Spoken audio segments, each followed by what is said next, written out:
Have you heard of the horrific Ugandan massacre of 2000, where over 700 people were trapped and burned alive inside a church by their own leaders? This cult, the Movement for the Restoration of the Ten Commandments of God, MRT, became one of the deadliest in the history of Africa. Hi everyone, welcome to my YouTube channel. If you are new here, kindly hit the subscribe button for more content like this. Today's story is about the Movement for the Restoration of the Ten Commandments of God, also known as the Kanungu Cult.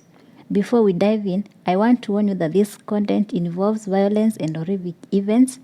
If you are feeling sensitive today, you might want to skip this one. But for those of you who want to learn more about this dark chapter of African history in minutes, let's continue and dive into the story. Welcome. The MRT movement thrived in Kanungu village, which is a remote district in Uganda. Its isolation marks the activities of MRT cults, as well as other factors such as poverty, social issues like HIV/AIDS, and a strong Christian background present in Uganda made people vulnerable to their brainwashing tactics. The year 2000 was fueled with anxieties and millennial fears, together with doomsday prophecies which enhanced the predisposition of locals to the cult. Joseph Kibwatere and Credonia Mwerinde, who are the main leaders of this cult, preyed on these anxieties. They convinced followers of an imminent apocalypse, which is the end of the world, purporting to offer them a pure life and saving them from the HIV/AIDS. Members were also pressured to sell their belongings and hand over their income to the cult, leaving them dependent on the cult for basic needs. The cult took advantage of them, offering them meals on once a day, having members fast for 2 days a week, thereby starving children, and using food denial as a means of punishment against wrongdoing. The apocalypse was predicted to happen in December 31st, 1999. However, when the predicted apocalypse on December 31st, 1999 did not happen, a new date, that is March 17, 2000, was set.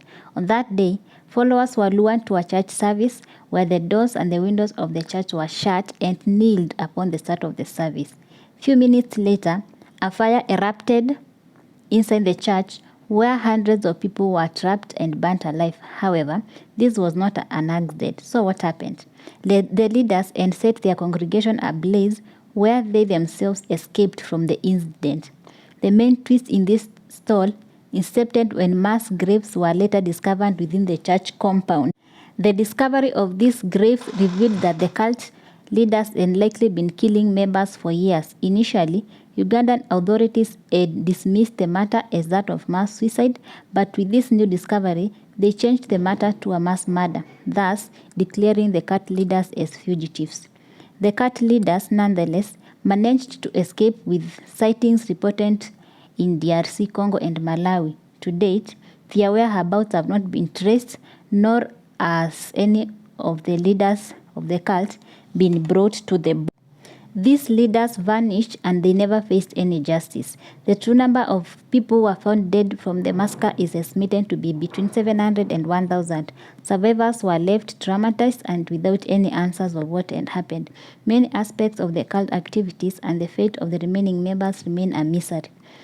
The Kanungu tragedy serves as a stark reminder of the dangers of the cult and the importance of critical thinking, especially during the times of fear and anxiety. Thank you for watching this video up to this far.